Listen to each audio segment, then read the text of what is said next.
Hello and welcome. This is another in the 10-minute tips series of recorded programs for credit and collection professionals. This one is titled Washing Machines Work Hard. My name is Michael Dennis. I'll be the presenter today. Let's begin with an introduction. What prompted me to record this particular program was a meme that I saw on the internet that stated that the key or path to success is hard work. That's it. If you work hard, you will be successful. My response, and I admit it was a little bit brash on my part, was to say washing machines work hard. The point that I was making is that hard work is absolutely not enough. It is not enough to ensure your success in credit and collections. In today's program, we're going to talk about ways in which you as a credit and collection professional can be more effective and more efficient and ultimately be more successful. I want to emphasize that there is no one thing, there is no single key to your success. Instead, there are numerous skills and traits and knowledge and experience and expertise that you need to have in order to be successful. How to be successful in credit and collection. Number one, work hard, but work hard at the right thing, and specifically work hard at prioritizing. There's a lot of demands on your time. There's a lot of things that you could be doing. The key is to know which tasks are important compared to tasks that are not necessarily important, but may be urgent in some way. If you are a supervisor, if you are a manager, you should delegate more work and you should delegate more often. If you are a business-to-business collector, you need to be tenacious in your interactions with delinquent customers. Here's an example. If you're a collector, view every discussion with a customer that does not result in a commitment for immediate payment of the entire past due balance as simply an invitation on the part of that customer during that call to negotiate a better deal. So what's a better deal? A better deal, from my perspective, is to know that the payment proposal you have is reasonable and realistic. It is likely to be the best payment commitment that you can get from the customer at that time. Please remember, your job as a collector is not simply to dial for dollars. Instead, your job, your obligation, is to negotiate with customers to get the best possible commitment that you can get in connection with that past due balance.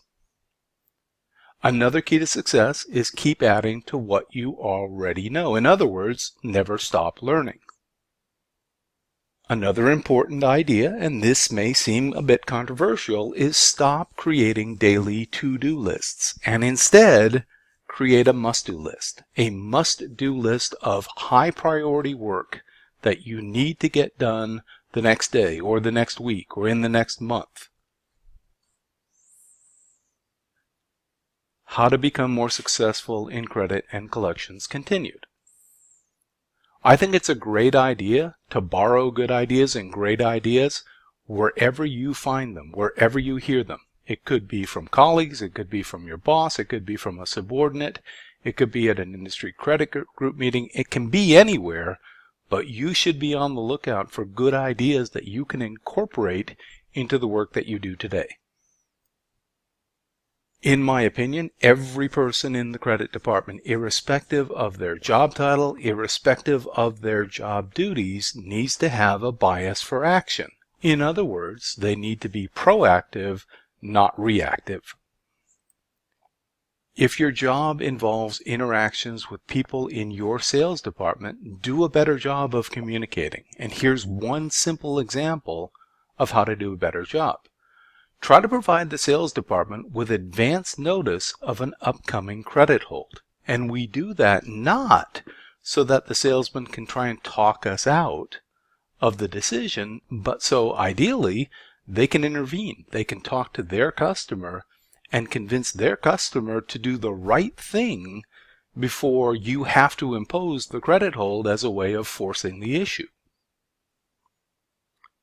If you are a credit decision maker, you need to be in a position where you are always looking for a way to make the sale. Why? Because it is simply too simple, too easy to find an excuse not to grant credit to a customer or to an applicant. The job that you have as a credit decision maker is not to eliminate risk, not to eliminate the risk of delinquencies and bad debts, but to manage those risks. If you are a collector, call customers, pick up the phone and talk to them rather than corresponding with customers as a way to try to collect a past due balance. How come?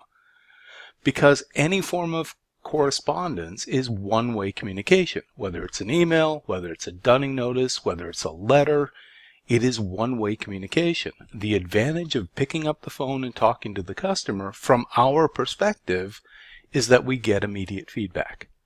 We get a response, we get an answer, we get a commitment, ideally, from the customer. And if we don't get a commitment, well, that's important feedback as well. How to be more successful continued. For every role in the credit department, it's my opinion that employees need to look for ways to shorten the turnaround time on the tasks that have been assigned to them. For example, let's assume that you are the new accounts representative in your company. Your job is to process credit applications, to pull the appropriate credit reports, to contact the bank references, to contact the trade references, perhaps even to crunch the numbers on the customer financial statements, and to complete the process of evaluating the application. Well, how do I shorten the turnaround? Well, I would argue that the first step in this process is knowing how long it takes on average to complete that task. How long from the date, on average, the date of receipt of the application to the date that you have completed the processing of that application.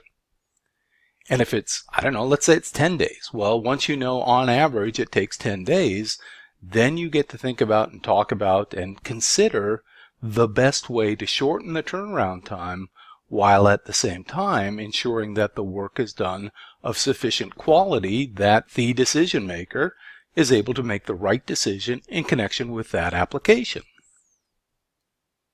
If you are a decision maker in the credit department, you need to know specifically how much credit decision-making authority that you have. For example, you might have a $25,000 credit granting authority limit.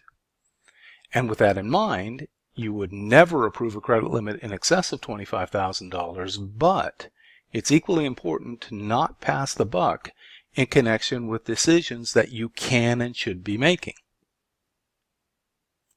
Also, if you're a decision maker, try to avoid taking too much credit risk. And if you're a decision maker, try to avoid taking too little credit risk. Now, I'm saying that a bit tongue-in-cheek because that is the balancing act that all credit professionals aspire to. I'm not taking too much risk. I'm not taking too little risk. I found the Goldilocks level of credit risk. Work hard not to embarrass your manager. For example, if you disagree with your boss, try not to disagree with them publicly, in a meeting as an example. If you disagree with them, ask them if they are interested in hearing your opinion, because sometimes the answer is no, and we, as subordinates, need to get comfortable with the idea that management may disagree with us, that management may at times override our decisions, and we need to be comfortable with the idea that the credit department is not a democracy, and management gets to do that whenever it believes it's in the company's best interest.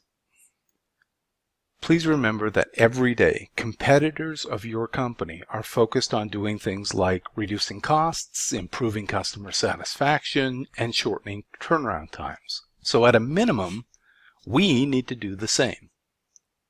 To be successful, we need to complete work assignments that have been assigned to us and to do so on time. We need to be punctual in terms of our attendance and attendance at meetings. We need to be willing to invest in our own continuous professional education.